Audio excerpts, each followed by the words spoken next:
Arizona Votes 2024, continuing coverage of the general election. All right, welcome back. It's KTAR special election coverage. I'm Barry Markson as we continue to bring you the latest from Arizona and around the country as we keep counting votes here in Arizona. We have another 750,000-ish votes still to be counted. We've had some drops in Maricopa County as well as Pima County and many of the more rural counties around the state. We'll continue to bring you updates as that happens this evening. Joining us right now on the panel, Matt Grodsky is here, a Democratic strategist with Matters of State Strategies. Chuck Coughlin is here, political strategist with High Ground, Inc. And, of course, Joe Huizenga, the co-host of the Chris and Joe Show, 2 to 4 here on KTAR. Thank you all for being here. Thanks for having us. All right, so we just saw a drop here in Maricopa County after the drops from other counties around the state. And kind of what I always, this is in my simple mind, not the big political mind here, but I always see Pima County kind of balance out the rural counties. So I figure as long as that stays pretty consistent, and then Maricopa County decides it. I don't know if that's accurate, but that's how it always seems to me. I think that's a fair assumption, given the heavyweight status that Maricopa County punches in. And what we saw just before the Maricopa County drop is Pima County did a big drop, and Gallego got about 68% of that vote. And it offset a lot of what happened from the other counties, Mojave County and a lot of the other ones that came in. And then Maricopa County came in, and Kari Lake made up about 12,000 votes there. She netted a really good amount of votes there, and it closed Gallego's lead down to about 44,000. It's the closest Kari Lake has been so far. So let me go to Matt Grodsky, our Democratic strategist. Does Kari Lake have a chance still to win this Senate race? I certainly has a chance statistically, but I think that they've known for a while that this was going to be close, and I think that Congressman Gallego is going to walk away the victor from this. I mean, obviously it hasn't been called yet, so would caution any determinative things, but I think this is his. All right, Chuck Coughlin, our Republican strategist, what do you think? Is that correct, or can Kari Lake still come back from this? The fat lady's already sung on that one. Really? Yeah, all right. It's not possible. Not possible? No, I said that the other day to a New York Times reporter who called me. I said the margin in Maricopa County, he's always been ahead in Maricopa County the whole time. Gallego has. Yeah, yes. Why would you expect that to change? There's nothing in the history of all the data here. It's going to get closer. It will, as these numbers indicated, but that margin's just too big. So all as we understand it, all of the in-person voting on Election Day in Maricopa County has now been counted, and I think around the state. We had some of that today. Why do you think Kari Lake in Maricopa County, Trump's winning Maricopa County, Joe, you just told me, by 4 points? No. So on election night, Garrett Archer had Trump in Maricopa County 48.5% and Kari Lake 44.4%. So why is Kari Lake underperforming Trump, not just in Maricopa County, but statewide? Why is that underperformance happening? I mean, it happened in the last cycle, too. I mean, Kimberly Yee outpaced her on a statewide basis, and Rachel Mitchell beat her in Maricopa County. But she ties herself to Trump. She's the lady Trump. There's Republicans that just aren't going to go there. And news flash, she's not Donald Trump. Right. I mean, Donald Trump is the one, as Paul Benson, my office calls him, he's the unicorn. He is the one guy that is Donald Trump. Everybody else is a guy with a hat on. Well, I agree with that. I think he's his own phenomenon. I think she's lit herself on fire, given all the 2022 stuff. She might lose actually 2 elections again today, given that this might get called for Gallego, and the Supreme Court just ruled on her gubernatorial complaints. So I think she's hurt her brand in that whole operation. And I also think that within the Republican Party, Trump had been pretty upset with her publicly and privately for a while. So I don't think that did her any favors either. All right, we've got Matt Grodsky here, our Democratic strategist. We've got Chuck Coughlin here, our political strategist with High Ground on the Republican side, and Joe Huizenga is here, co-host of the Chris and Joe Show. Let me ask you, the experts here, just one other question, because I'm just fascinated by this. Why was that just, if we're doing these drops by time, right? Like I think now we're probably somewhere in Thursdays. These are the mail-in ballots that were received by last week on Thursday. Why was that such a heavy Republican batch of votes, and people are saying it's going to be more Democratic going forward? Why is that? Well, I think there's a lot of different reasons for it, but before Election Day, we had started to see a trend that was going back to pre-pandemic, pre-big lie behavior where, Republicans were voting earlier and Democrats were waiting longer to vote, right? And Republicans were voting by mail. So I think that's one of the very many reasons why you're seeing that and why people are predicting that that's what the But is it that just the Republicans generally get their mail-in ballots in earlier and the Democrats are having more fun and doing something else? They get them in later? I mean, we've taken historical norms and we throw them on their head here whenever we're talking about this stuff. Because prior to 2020, that's exactly what happened. Okay. Republicans would outpace everybody and Democrats would catch up on Election Day. Trump shows up, starts bad-mouthing early ballots, the whole scene flips, and Democrats outpace Republicans, and then Republicans catch up on Election Day. So now we're back in some twilight zone period here where these normative behaviors are changing. And I take it that first batch of early ballots that dropped through that Tuesday timeline were Harris was up. I mean, there was a period there where those votes, those early, the early votes from Tuesday before, right, Democrats performed pretty well in. There were some solid numbers there across the board that, for a fast second, Democrats are like, hey, this might not. This is but ever since good. then, it's been pretty red. It's been a red tide that has flooded the marketplace since then. Yeah, it's definitely pretty interesting. But is anybody else noticing, by the way, that the Republicans are doing so much better overall, and maybe as part of Trump not telling everybody just to vote in person? I mean, how many votes do you think he lost in 2020 because people waited to vote in person and life happened and they didn't get there? I had a guy used to work with me, working for the RNC. It was just, they're pulling their hair out when he was doing that in 2020 because they knew he was shooting himself in the head. Yeah. Every time he said to people, don't turn your ballots in and go vote, they're losing votes. Yeah. And it was just a dumb thing to do. He had no knowledge that Arizona's been doing this since, the dawn of time. He only lost by 11,000 votes. I mean, that's so easily that he really could have won Arizona. I don't know about the other states. Could have sabotaged himself. It's incredible. It is a weird strategy, Chris, if you think about it. It's like having a store. I'm Joe. Or Joe. You're the same. It's been a long time. We're interchangeable. Don't worry. He'll be here soon enough. I've only known Joe for like 100 years. But Joe, it is interesting, right? It's like having a store and people come in and they want to buy something and spend money in your store. Like, no, come back on Sunday. And then you come back the next, no, come back on Sunday. And you're just hoping they come back on Sunday. It's crazy. But I will say this, and no one's talking about this. Does this mean is Trump done saying there was corruption in 2020? Because nothing's different. He told people not to vote in 2020 because mail-in ballots were cheating and corrupt and fraudulent.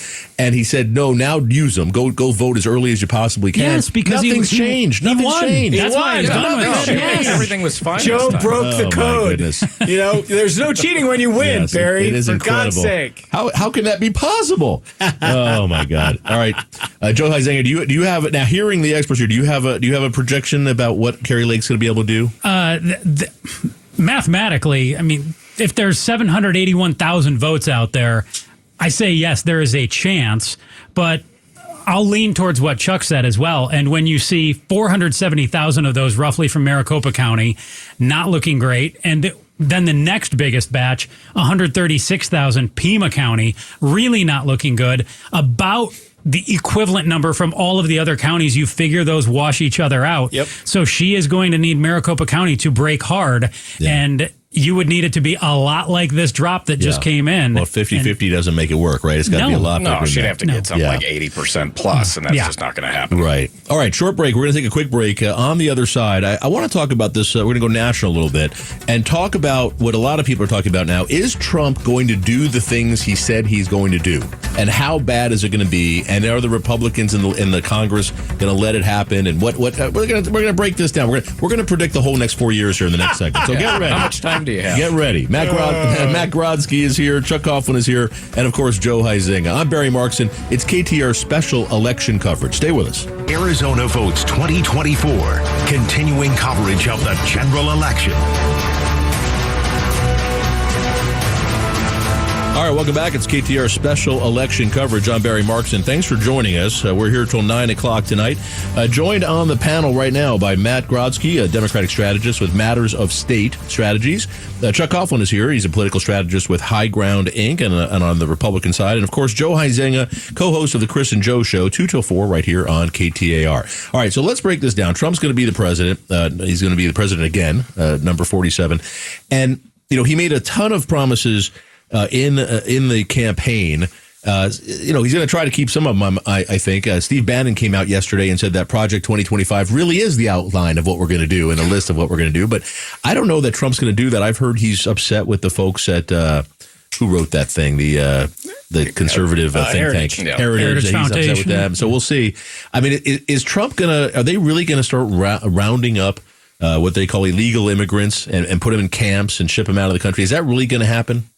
I think they're certainly going to try it. They're going to at least try to give the appearance that they're fulfilling those promises. Or are they just going to say everybody, or are they going to say people who are criminals in their old country? And that's where it's going to start. Okay. You got to believe that it starts with that. Yeah. It starts people with criminal records other than illegal entry into the country. Right. That will start with that, because he's going to have to put something up on the bulletin board about who he's sending away based upon illegal and criminal behavior. Yeah. He's going to have to do that. And so that's going to come. I'm a little upset he didn't say Mexico was going to pay for the transfer of the people. That would have been better. That's so last season. I'm out of the prediction business with the former and president-elect. Until he actually does it, I would say we'll see. It wouldn't shock me if he does, but if you try to guess what he's going to do, you're going to be right maybe half the time, wrong maybe half the time. With that. It's like betting in Vegas. He's going to try and put something up on the board. Yeah, well, it's an easy thing for him to start doing like that. To say, I'm going to go after the people who had a criminal record before they got here, and then if the courts say you can't do it, he can yell at the courts again, and the courts are corrupt. But at least he tries. What about things like no tax on tips, no tax on Social Security, those sorts of things that are they sound great on the campaign trail, but they drive up the deficit. Well, but you're going to that would require legislation, right? That would require some cooperation from his colleagues in the Senate and in the House. And so that's a roll of the dice if that happens. I'm waiting for the point in time where somebody in the Republican Party starts talking about the deficit again, or what was the Republican Party. It doesn't exist anymore. They only talk about it when there's a Democratic president. As soon as there's a Republican president, the deficit, now it's an investment. There's a giant hole there. We know that. I mean, we know that by virtue of polling data and that there's a giant piece of the country that's upset and concerned about that. And so at some point, somebody's going to have to raise that. Why did it go that way, though, Chuck? Because it didn't used to be that way until what? No. So when did it change?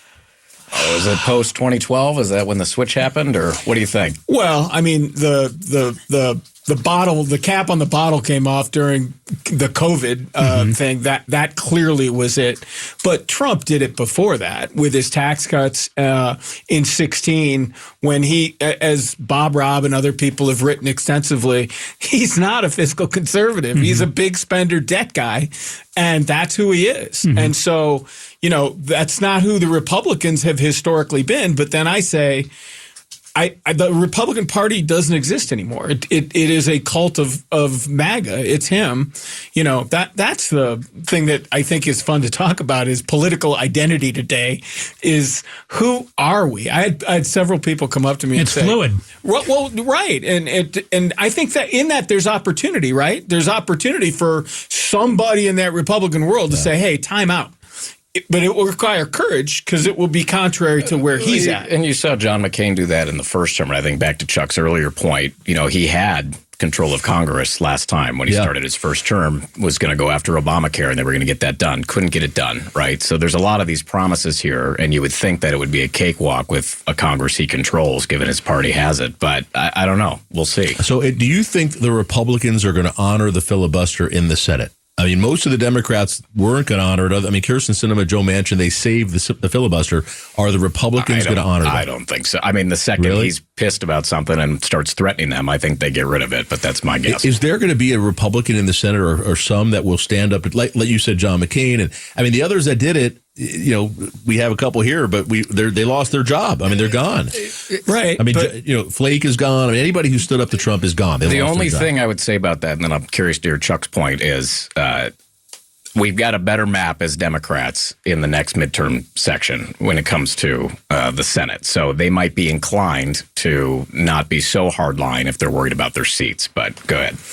Well, I think that there is a plenty of opportunity here for somebody, but it'll be interesting to see where it comes from, or if it comes at all. That because he's right, that there is a serious amount of political intimidation coming, but of the senators that have 6-year terms that are just beginning now, is there somebody there that is fiscally conservative, has some tension or relationship with that part of the party that used to exist, that has the courage on his own righteousness to stand up and start talking about it? I question whether any Republican has that courage. Mitch McConnell was no fan of Donald Trump. He didn't like a lot of what Trump was doing, but he refused to stand up and really counter him. It's going to be another generation. It's not going to come from that generation. It's going to be crazy. Like, is it Josh Hawley? Is it somebody? Well, it's not going to be Josh Hawley. Well, I don't know. Well, could it be somebody from the McConnell generation who is ready to be done, even if that's true? That's they true. lose. That's true. Point. I'm going to cash in my chips. I'm out the door anyways. Yeah. But it's this whole fluid identity right now that's just, I don't know who the Democrats are anymore, right? Yeah. Who do they represent? The Republican Party, the thing that's just been really echoed with me lately is just how much the Republican Party is just today's working class party, and it doesn't message that way. It's traditionally broken completely with the country club Republican. That is not part of the show anymore. It's the Walmart Republican that we're talking to. We're talking to a working class base of voters who are not Republican or Democrat historically, don't have close ties to either party. These are MAGA voters. These are people that Trump voters. I'm going to put the country first. I don't care about any identity politics other than my identity as an American and a Donald Trump supporter. That's all I am. All right, let me ask you this. I raised this yesterday, and it's a dream in my mind. It's a less than a 1% chance of this happens. I think Trump can be a transcendent president. He can actually do things that no other president can because he brings the far right. He has this control over people, this spell over it's the a mandate Party. now. No. Yeah. So if Trump comes in and says, we're going to have real immigration reform, we're going to build more wall, but we're going to do something with the DACA folks. We're going to do something with the asylum system. We're going to do something about speeding up things at the border. He could really accomplish that because he can bring the hardliners who say, we're not giving anything. You have to do 100% of what we want. He can bring them to the table. And if he gets a few Democrats to come on board and figure out how to do it, he could do it. If he wants a real legislative win, sure. Yeah, but do you think is there any, I'm saying 1%, is there any chance he does that? Yeah, Stephen Miller.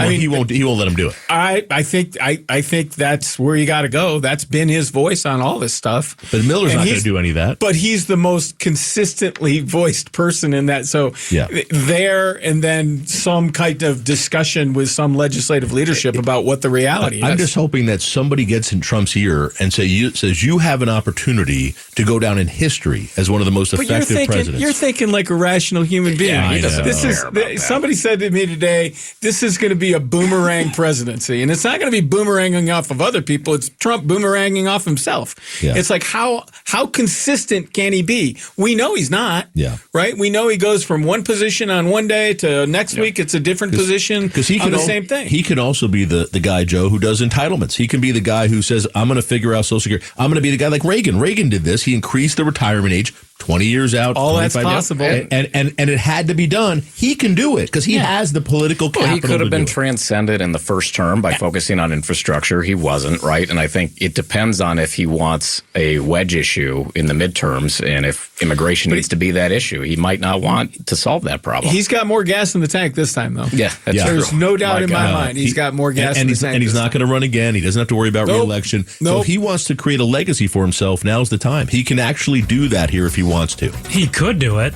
but Joe's looking skeptical. Well, what does he want? Pay attention long enough to actually do it. What does he want? Yeah. And will people line up behind him and see it through in 4 years? Yeah, no, that's true. All right, we're going to take a short break. Peter Seymour is here in the KTAR News Center. We'll get an update on the vote count, and we'll bring that back for you as well. And then on the other side, the panel is going to talk a little bit about in Arizona, the Arizona legislature. Is that going to flip over? Are we going to get any change in that? And what happens if it doesn't with a Democratic Democratic governor and a Republican legislature.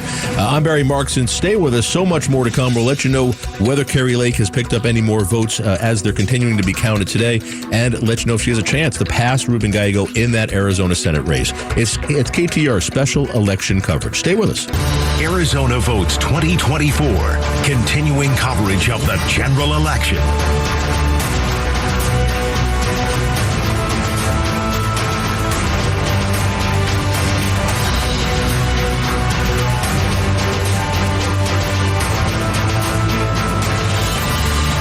All right, welcome back. It's KTAR special election coverage. I'm Barry Markson. Thanks for being here with us. Hour number 2 of the big program today. We've got a powerhouse panel here with us. Joe Huizenga is here, co-host of the Chris and Joe Show, 2 to 4 on KTAR. Matt Grodsky is here, Democratic strategist with Matters of State Strategies. And Chuck Coughlin is here. He's a Republican political strategist from High Ground, Inc. Thanks for being here, one and all. Yeah. All right, so let's talk about this. What happened? I mean, this is... we knew it was going to be close, right? The polls ahead of time. I hate being too tough on these pollsters, but the polls we kind of knew it was within the margin of error. It was going to be a coin flip. It was going to be turnout. I've been saying this for 2 months. It's turnout. Whoever shows up is going to win. 18 million Democrats or people who vote for Democrats apparently didn't show up. But what happened? Let's start with you, Matt. It's all your fault. Point the fingers at me. It's all your fault. No, I think.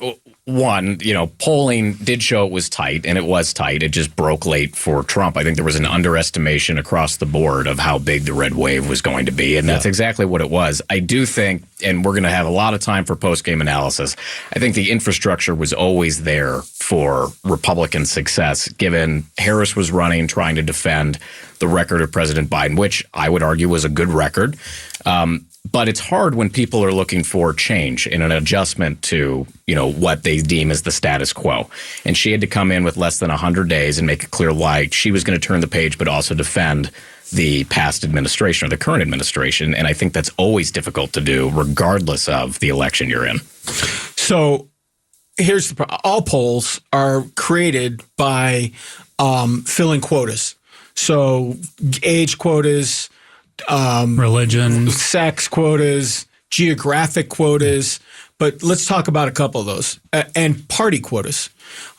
Very few people anymore. I mean, more and more people are not identifying as a Republican or a Democrat. Right. I'm a fan of Donald Trump. I could be a Democrat. I could be a MAGA Republican. I'm not a Republican anymore. I'm not. It's not your father. Then the other thing that broke really strange, and we see lots of evidence of this, is young people. Harris always thought that 30 and younger crowd was locked and loaded and ready to go. They didn't show up for her. I think they did show up for Trump.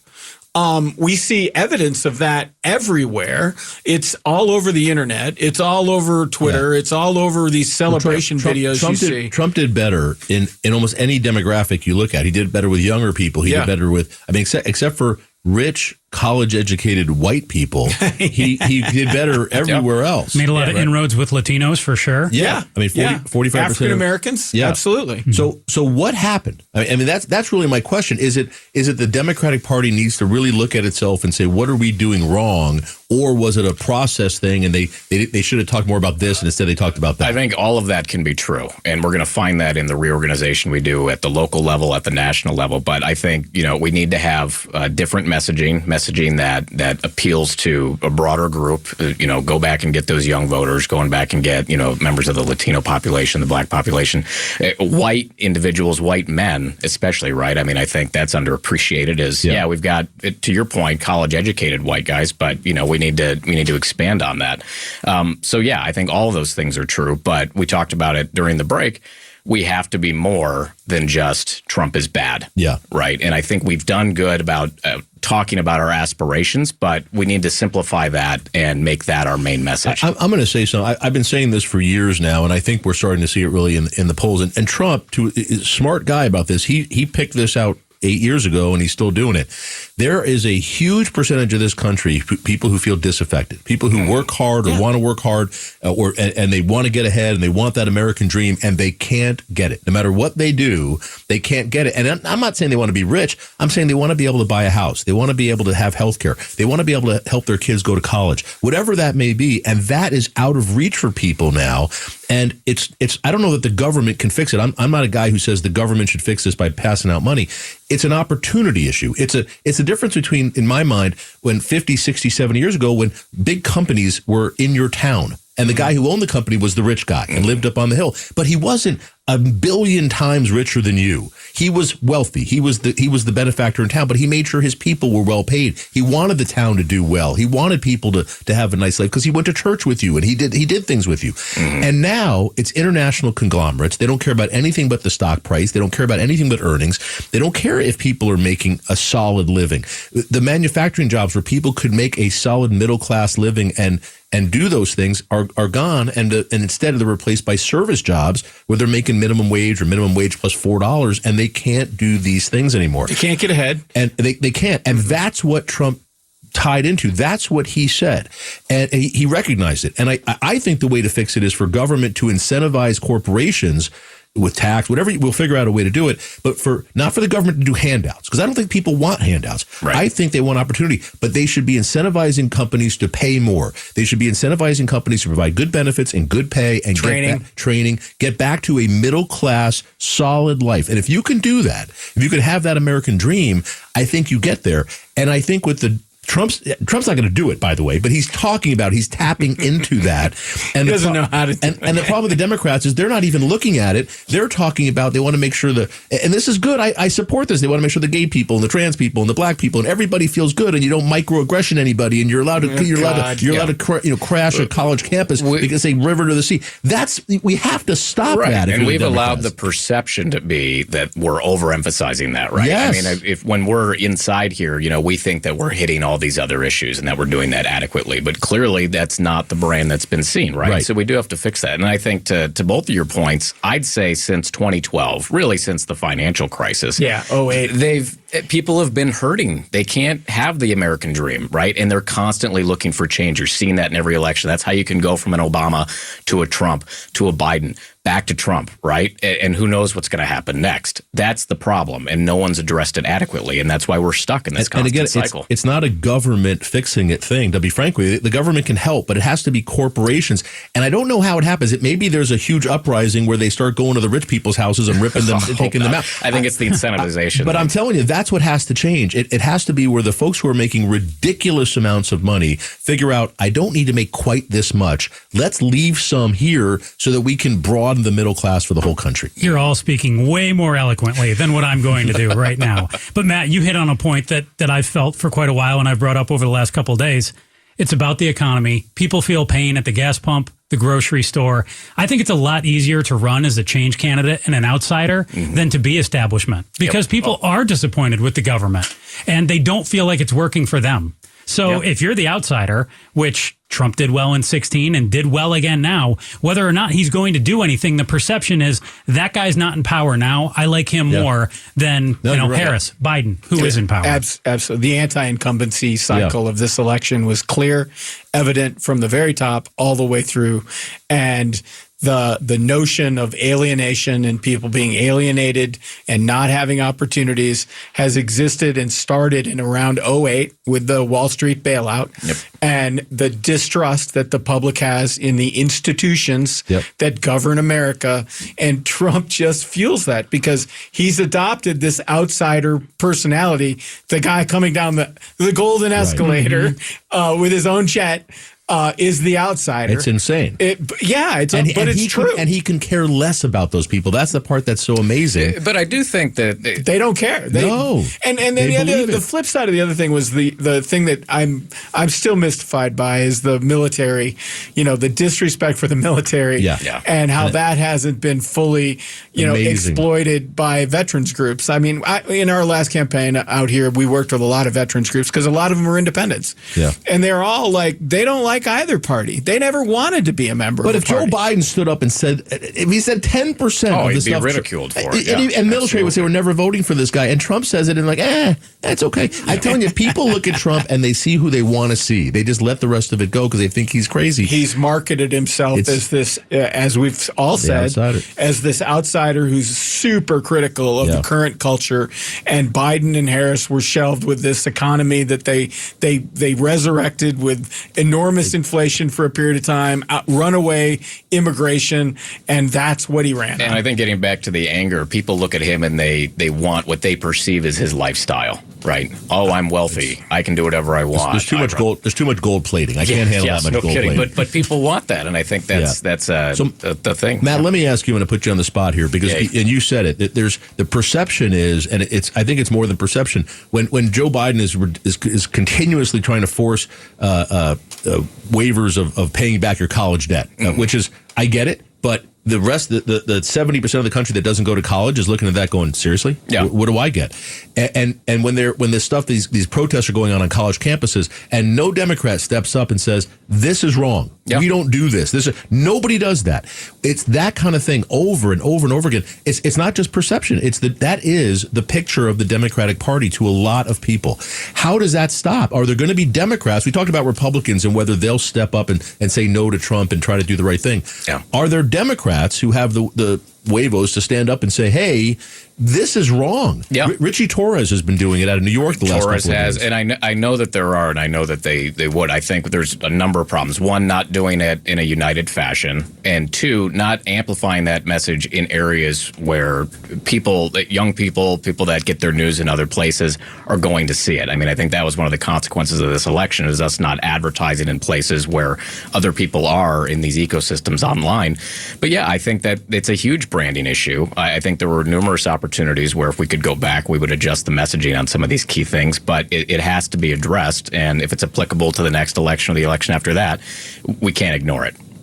All right, you're here at the KTAR special election coverage. Joe Huizenga is here from the Chris and Joe Show. Matt Grodsky, our Democratic strategist, and Chuck Coughlin, our Republican strategist.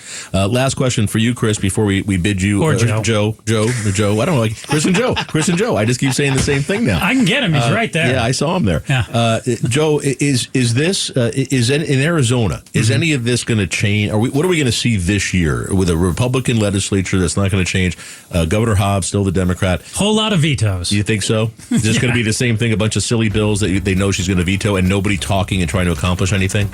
Trying to accomplish something on both sides. Actually accomplishing something, no. So it's going to be a mess. It's so silly. Why not talk to each other and try to find common ground and get something done? Well, where's the win in that?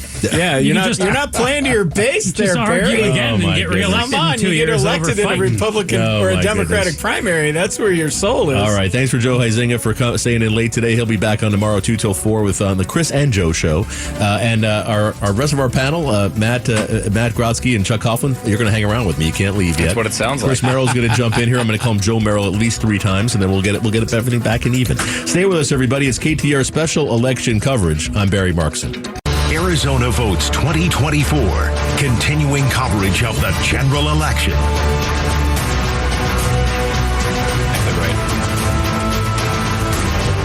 All right, welcome back. KTAR special election coverage continues. I'm Barry Markson. You can hear us on air, online, and, of course, on the website and the app here at KTAR.com. And check out KTAR.com. We've got our election dashboard up there. All the latest statistics, they're placed on there instantaneously, so you can keep that bookmark. Check back frequently throughout the day, and you'll see as votes are dropped, we have them there live right on KTAR.com. If you want to check us out and watch the video, that's on KTAR.com right now as well, and on the KTAR app. All right, on the panel now, we got Joe out of here. We're switching him out. Chris Merrill is here, co-host of the Joe and Chris Show. I'm going to switch everything around today. The Chris and Joe Show, 2 to 4 on KTAR. Here it is. Chuck Coughlin is here, the Republican political strategist with High Ground, and Matt Grodsky is here, Democratic strategist with Matters of State. All right, folks, we were talking about this. I'm not seeing any more drops. I think that might have been all the votes here in Arizona. But Chris, now that you're back, let's just talk about what happened in Arizona for a moment. Did this just mirror the rest of the country? Is that what happened? I mean, there was some discussion before this election that the Democrats could potentially flip one or even both houses in a legislature. It would have been tough for both, but potentially one. We didn't see that. I feel almost, for the Democrats, Matt, I feel almost like it's fortunate that we didn't have a gubernatorial race and all the other statewide races, because it could have been a bloodbath, right? I agree with that. I'm glad we worked with Fuentes in 2022, not this year. So. Yeah. So and it could work out again, because 2 years from now, who knows? After 2 years of Trump, we could go back and everything could switch again. Who knows? But is there a point where Democrats are? Let me ask it this way: are we a purple state, or is this a red state where Democrats only win statewide races when the Republicans run crazy lunatic conspiracy theorists? I think we're certainly a purple state. I think that's been clear since 2018, but it ebbs and flows based on the mood of the country. And I think that you saw the ramifications of that with this red wave. I only think the one thing that differentiates us among other states this time is because we thought, given the amount of money that was out there, that we could get the ledge finally. But that's been elusive to us in almost every cycle here. Yeah, I have to tell you, I don't know. I keep hearing how much money was spent by the Democrats on the legislative races, and I didn't see it. I don't know why. I saw a lot of flyers. I mean, I built another house with the flyers, but other than that, I didn't see it in the argument. I wasn't really getting it. Chuck, are we a red state or a purple state? I don't like the paradigm anymore. Okay, I don't. I just don't think. I don't think the country is red or blue. I think the country is whatever MAGA is. Yeah. You can call that red. It's not Republican. Yeah, it's MAGA, and then you have this other party that is the existing Democratic Party, which is highly educated, very, very identity oriented around their identities, highly educated, and dominates college campuses and academia. And that is not that they can't win with that. That's not a winning strategy. And so that's what it is today. It's never been that in Arizona. I mean, Nancy Pelosi and Chuck Schumer's party never wins in Arizona. Yeah. It's this other brand of, and it's often a reaction to whatever that other side is offering. Yeah. But what I think here is that, and this is I think there's an enormous opportunity here to rebrand and to reanimate a political dialogue based upon what actually people want, and focusing in a virtuous way without having to lose your virtue, without having to demagogue and to play those nasty chords of the guitar. You can. There is a way, I believe, to do that. I'm thinking about it all the time now. Is that right? Yeah, that's what I'm thinking about. To rebrand the Democratic Party, or just a whole nother thing? A whole nother thing. A whole nother thing that could. I was about to invite him to our next meeting. Now could take over the Democratic Party. I mean, if they were smart, they would. I talked to.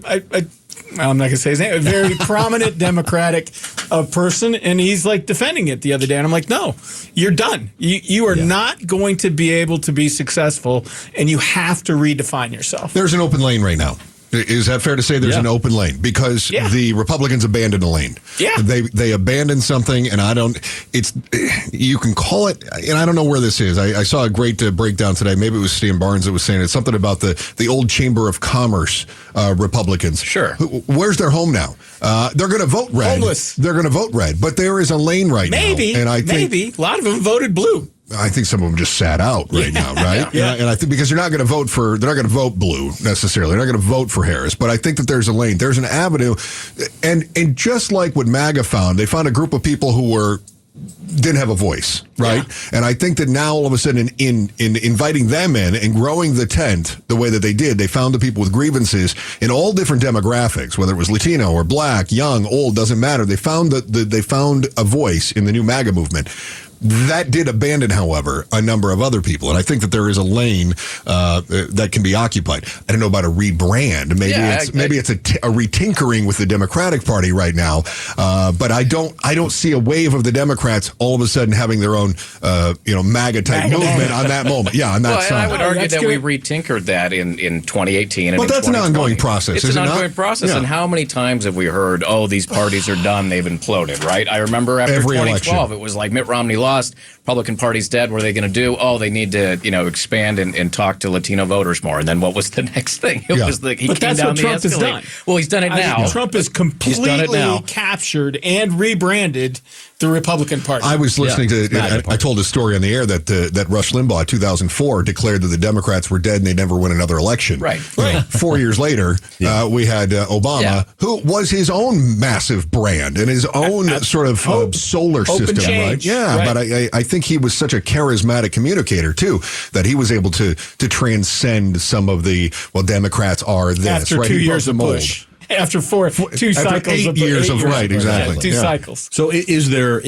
a way though, Matt, to get the Democratic Party, whether rebranding, retinkering, whatever we're doing, how do we get the focus away from the identity politics and the stuff we've been talking about, and more on where the Democrats used to be? That was their bread and butter: the working man, the working house, the middle class, making sure they had what they need to get to that, as I call it, get to that American dream. How do you do that? We haven't recracked the code perfectly on the working class, but I will say we've done this before. We fixed this before. It's not a new thing. We had this conversation after 2016. We fixed it in 18. We fixed it in 20. Back when I was at the party, our chair, Felicia Rodolini, she made it the priority that we were going to register voters and we were going to have a persuasion campaign.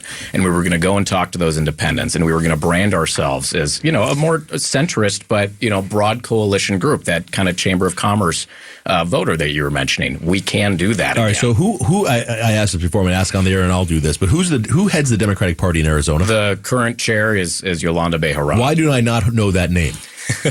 Call the Arizona Democratic Party and get in touch. That is absolutely amazing to me that I don't know who she is. I've never seen her on social media. I haven't heard her on this radio station. I don't know who that is. Mm-hmm. How is that possible in a state like this where where the Democratic Party thinks it's going to take over the legislature? Well, but there's a multi-headed hydra that is the Democratic Party today in Arizona. You have Mark Kelly, which is probably the most established lane there. Yep. Mm-hmm. And then you have the governor, and then she's her own little lane there. And then you got Fontes and the Attorney General. They're not in the Hobbs lane. Yeah. Those are two separate lanes. What is the Hobbs lane, by the way? Where has she been? She wasn't at any of the Harris rallies. We're going to talk about this when we came back. Where is Governor Hobbs? She wasn't on local radio either, I can tell you that. We've seen Democratic governors in swing states. I know their names. I know their kids' names. I see them every day on television. And I live here, and I don't see Governor Hobbs anywhere. We're going to talk about that when we get back. When we get back. All right. Chuck Coughlin is here. Matt Grodsky is here, and our own Chris Merrill. Stay with us. It's a KTAR special election coverage, the election in Arizona. I'm Barry Markson. Arizona Votes 2024. Continuing coverage of the general election. All right, everybody, it's KTAR's special election coverage. I'm Barry Markson. Thanks for being here. We've got our powerhouse panel with us today. Chris Merrill is here, co-host of the Chris and Joe Show. You can hear that 2 to 4 every afternoon on KTAR. Chuck Coughlin is here. He's a Republican political strategist with High Ground. And Matt Grodsky, Democratic strategist with Matters of State Strategies. Gentlemen, thank you all for being here. I did want to add, we were talking about this as we went to the break, and Governor Katie Hobbs, and she won her election 2 years ago, and I've been talking about this. I actually wrote a column, and I mentioned this in the column. Where has she been? She's a swing state Democratic governor. I can tell you who the governor of Pennsylvania is, and Michigan, and Wisconsin, and North Carolina. I know all those Democratic governors. I see them on cable news all the time. Where has Katie Hobbs been? She's not even here when Kamala Harris or Tim Walz. Boy, I almost already forgot Tim Walz's name. I thought I'd have it at least another week. You almost pulled a Tim Kaine and completely forgot it. Yeah. That was a great Saturday. That was hilarious. It was. Yeah. But where she's not even here when the top folks in the party come to Arizona. Why is that? Did they ask her not to be here because her polling here is so low, and so she's laying low on purpose, or is she does not like crowds? I think she's struggling to find her narrative path. Yeah. I mean, and because she's been fighting with these two heavily Republican, one seat controls. Now it's going to be more. Yeah. And now this has failed. So she's got to do a reassessment of how she's going to define herself with, it's going to be the veto pen, but that's a risk. If the Republican legislature continues to behave as crazily as they have, that's probably not a bad option for her. Yeah. That she's just going to run against crazy. If they start trying to work actually on things in substantive ways and challenge her in substantive ways, which I'm not going to bet on that could be another thing, but it's a complicated environment for her. She's not a overly outwardly focused. I mean, we know that, right? I mean, she ran a very subterranean campaign to let Carrie Lake defeat herself. And she's been this thing, very nice, very pleasant, working on water issues, working on, substantive issues down at the Capitol, working on housing trust fund issues, sort of the bread and butter type stuff with this very difficult Republican legislature. Yeah. And it's a difficult area to with her personality in that environment to stand up and say, boom, here's what I'm doing down the stage, because it's not going to happen. But if we look forward 2 years from now, she's not going to have. Well, maybe she will. Who knows? She's probably not going to have a Carrie Lake to run against who's going to beat herself. She's going to have a Karen Taylor Robeson, or she's going to have somebody else, very much likely, who's going to be running against her, who's a competent person, comes across as a reasonable person. Does she have a chance to win if she's not out there and trying to say, here's who I am and here's what I stand for? I think it all depends on the makeup and the mood of the country at that point in the midterms, right? Is that person endorsed by Trump? How popular is Trump? Is it something similar to what we saw in 2022 where, people are tired of the extremism? These things go by fast, but they are a long way away. Isn't that like going into the Super Bowl and hoping the other team didn't practice, thow? Yeah. I mean, sometimes those Super Bowls have looked like that. Well, right? I get it, but I mean, did you see the last gubernatorial election? No, you're right. You're right. But again, I don't think you can bank on that. No, I mean, is she missing an opportunity right now to blow her own horn when she needs to be the centrist who's telling people, look, I am the voice of reason, and here's the reasonable thing I want to do, and we're gonna do everything we can, and if it gets stopped, it's because of the crazy, and it's gonna come back to me as the normal person. I think it's something to consider for sure, and I think that's got to be part of the reorganization conversation. Is what are we doing? Who are our leaders, and who are the mouthpieces that are going to go and try and attract voters into the tent? Because at the end of the day, one of the big issues we've got, separate from all of this, is we have a voter registration disadvantage as Democrats in the state, right? Yeah. And if we're going to win anything in the next cycle, we got to fix that. And the last time we were right on top of taking the lead was in 2020. So that's got to be a priority. And then you get the leaders involved to try and do that. Or you could support open primaries and let independents come their way to begin with. Chuck, but I'm sorry. You opened the door. You opened the door. So I'm going to have Chuck Coughlin, you were involved in Prop 140, the open primaries bill. I love We do these things because they're hard, not because they are easy. I love the idea. It lost. What was it? It got trashed. It got trashed. Was it 70 points? No, I'm kidding. It was like a 20 points. It was. It was 59-41. All right. What did Harris say? 18 points. Sometimes the fight takes time.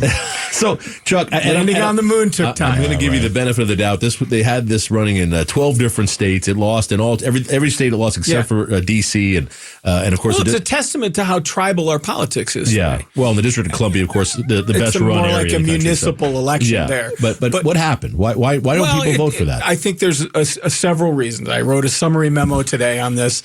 It was we had a competing ballot initiative, so that got confused on there. Although that got crushed also. It got crushed, which is a testament that what do we want? Because it's not clear what we want here. You had endless litigation. We were in endless litigation, which clouded our ability to frame the initiative, which happened for us instead of us framing it. And then we may have made some mistakes in crafting it as well.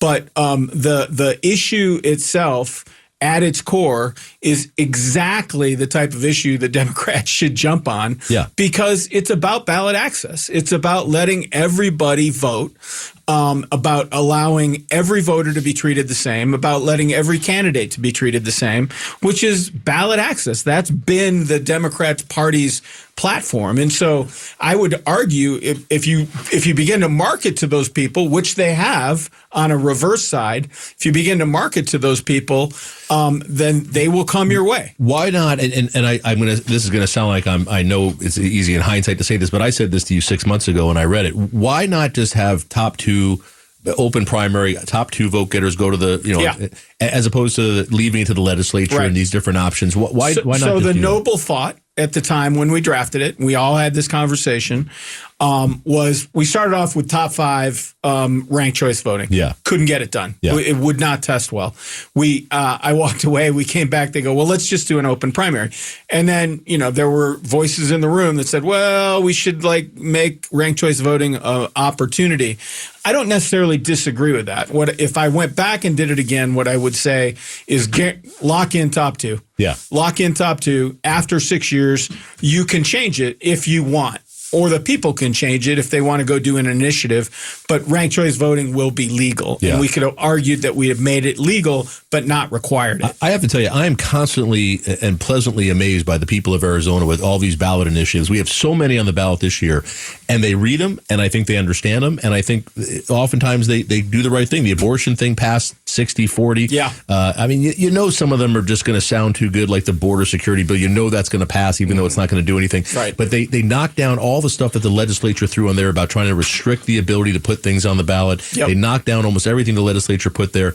I'm very impressed by that normally, but I do say when you read something and it's complicated or overcomplicated, they just say no. Well, I think it's the length of the ballot too. I think that's a factor, and I'll help them out here a little bit. I think that could have contributed as well to the underperformance, but also the Republican legislature. To your point, Barry, they did that. They tried to make it longer, to make it harder to kind of kill some of these things, and they got rewarded for it. Look at that. The fact that they both lost by about the same amount, though, is that evidentiary that people are easily confused by our election process. And if you don't keep it simple, stupid, all of a sudden we just get, you're in the weeds, because the people rejected the partisan amendment that effectively would have just enshrined what we have now. Right. So we have what we have now. Right. We just didn't, we want to leave it open, right? Well, so are you coming back with more? We're going to have that conversation. We're going to have that discussion later on this month. Well, let's have it on the air. Well, did you bring the I memo just gave you my ideas. I just said how I'd clean it up.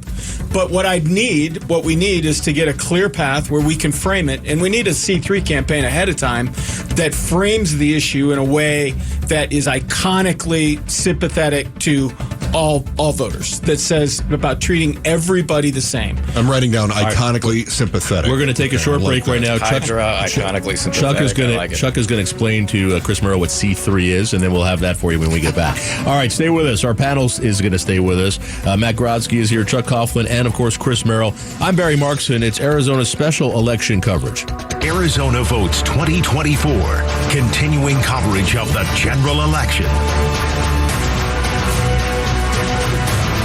All right, it's KTAR special election coverage. I'm Barry Markson. Thanks for being here. We've got our powerhouse panel with us today. Matt Grodsky is here, Democratic strategist with Matters of State Strategies. Chuck Coughlin, political strategist on the Republican side with High Ground. And, of course, Chris Merrill, co-host of the Chris and Joe Show 2 to 4 right here on KTAR. Chris, what is the takeaway from this election? Is this something where the Democrats have to go back and completely... You're talking about the national election or Arizona? Let's talk about nationally, because I really do think I think Arizona was just kind of washed up with the national election here. But what does the Democratic Party have to do in your mind if they're going to come back in 2 years and retake the House or do anything that's helpful? Well, first of all, I'm going to agree with Matt here because he said basically we just hope that the other team fumbles. And if there's anybody that's going to fumble or throw an interception, it's going to be Trump and his crew because they tend to trip over themselves. And I think that's part of the brand, actually. Part of what is appealing to him is part of what is disgusting to so many people. It's why he's a divisive character. So that's the first thing. Second, is finding one thing that Joe Biden had, I think, in 2020 is the reason that he was lured out of retirement for 2020 was because he felt comfortable, right? I mean,